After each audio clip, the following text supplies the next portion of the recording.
Hello all, I'm Ray the Knitting Knight and this is Mickey, and today we are going to learn basic ribbing. Alright, so for this I already have my 20 stitches cast on. So for ribbing it's pretty simple, so you're going to start with a knit stitch. So for a knit stitch you just wrap your yarn around and pull it through.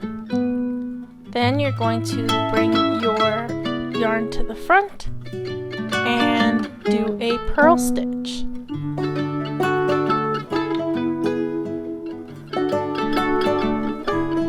So once again, a knit, oh, I apparently dropped it there. So this is a purl stitch again.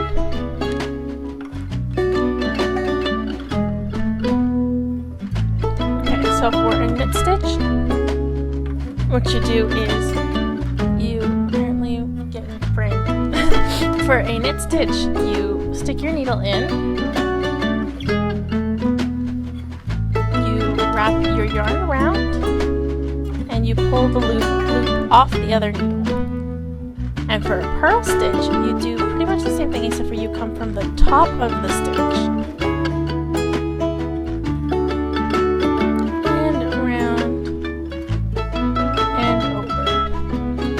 So what you're going to do is keep doing this until you get to the end of this round.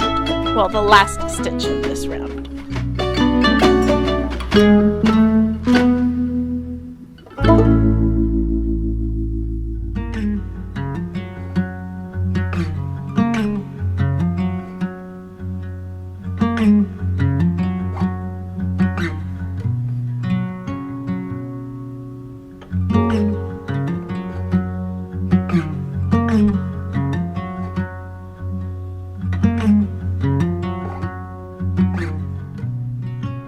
So even if the last stitch of your round should be a purl, you're actually going to bring your needle back, your yarn back, and do it as a knit.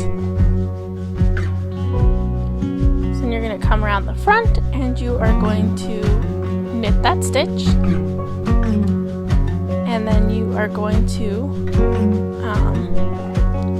purl the next stitch if it is a purl and knit if it's a knit.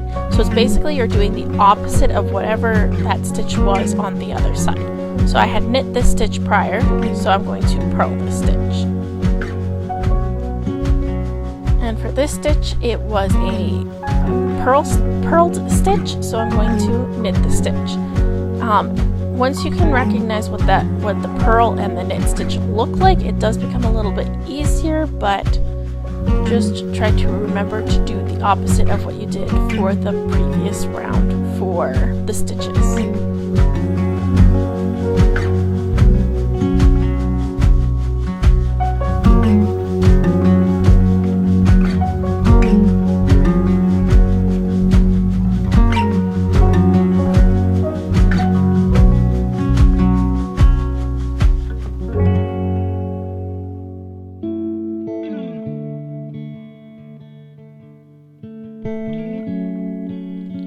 So when you get to the last one here, you're going to knit it, even if it should be a purl based on how many stitches you have.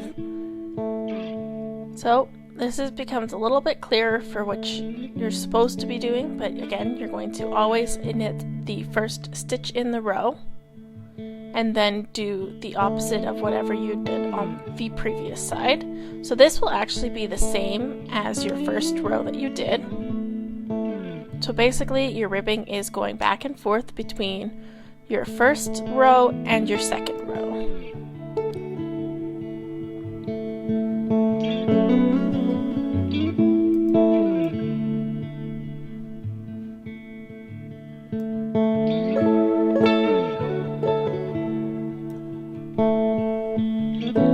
So now I'm just going to show off what that looks like. So the reason people use ribbing is because it's more stretchy. It has no right or wrong side that is very apparent.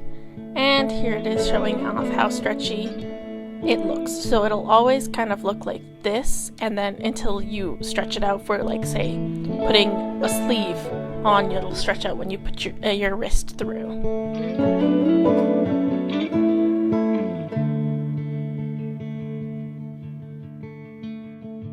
Thanks for watching. Please leave a like and subscribe for more videos like this one. Keep wielding those needles. I'll see you next time. Bye!